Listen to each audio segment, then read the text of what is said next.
Hi everybody! So this is just kind of like a little check-in that I'm posting to try to keep you on like where my thought train is for why we are doing the lessons we're doing, why I pick the stuff I pick.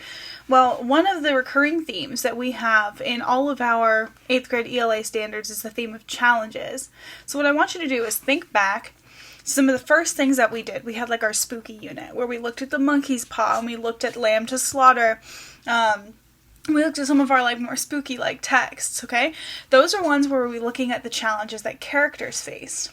And we thought about, well, if the character had acted this way or if they had made this decision, their whole story could have changed. The next unit we looked at was challenges that you faced. Okay, that was when you wrote your memoir, your story. Okay, this is about your challenges or something that had happened in your life that you had a story to tell. Okay? And how that affected you as a person and the lessons that you learned. After that, we looked at the challenges that teens faced. This is when you did your first research for me. When you looked at and brainstormed what kind of stuff that people your age were dealing with all over the world, whether that was in Conway, whether that's in Chicago or in China, Australia, anywhere. Okay? So you looked at specifically the stuff that teenagers were facing. Then we broadened that out and we looked at what are the challenges that the world is facing. That was your PSA, where you took your information and all of your data and you transformed it into something that matters, something that you say there's a message here, something that people need to do, a call to action. Okay? So those are all about the challenges of the world. The situation that we're in with the coronavirus and this quarantine and social distancing and this whole mess that the world is in right now, this is an opportunity. A lot of the times, beautiful opportunities come out of crisis. And in this case, the situation we're in is history in the making. This is happening right now, right outside your window, within your household, within your neighbors.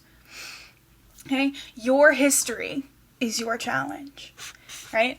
Future generations won't know that how challenging of a time this was and the difficulties that we face and maybe even some of the good things that we have right now, what we're thankful for, what we experience on a day-to-day. What does quarantine look like?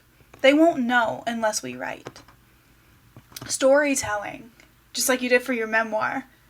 Storytelling is an art form. It's what makes us human.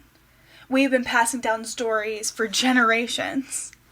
Some of them, they turn into urban legends, if we looked at with our podcasts. Some of them turn scary stories to try to warn or trick children into behaving or make people think twice. And some of them are beloved traditions, like our Santa Claus and what's coming up with the Easter Bunny. Okay?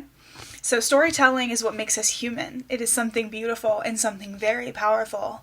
And it's something that I want to share with you and something that I want you to share with the world.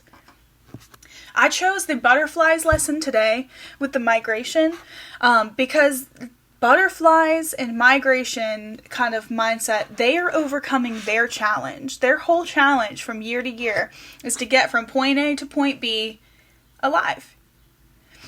And there are certain things that, when you look in the video, kind of hinder that a little bit. Maybe the weather is not right. Maybe there was a mountain that used to be here thousands of years ago and it's not anymore, so now we're lost because we don't have good directions.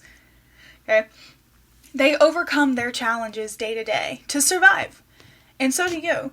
And so that's why I've chosen the lessons that I have and the texts that we look at when I'm asking you to do journaling. When I'm asking you to document what your life looks like, when I want you to get this stuff down on paper or in like a running Google Doc. Get it all out because history is in the moment. And you can't go back later and try to remember how you felt about something. No, write it now so that you can turn that into something else later. So I just wanted to kind of share this out so you guys can be like in the same page with me, the same thought space of what we're up to. And forever how long that we are in this quarantine situation, your texts that I assign you and the pear decks that I give, they're not meaningless. I have a theme of what's going on here, so everything is very important. I do appreciate those of you who are doing your best to show up as much as you can and complete as much as you can. I appreciate it. And I'm really looking forward to some of the stuff that you guys get out of this, the positive things, because your stories are powerful, and I can't wait to read them.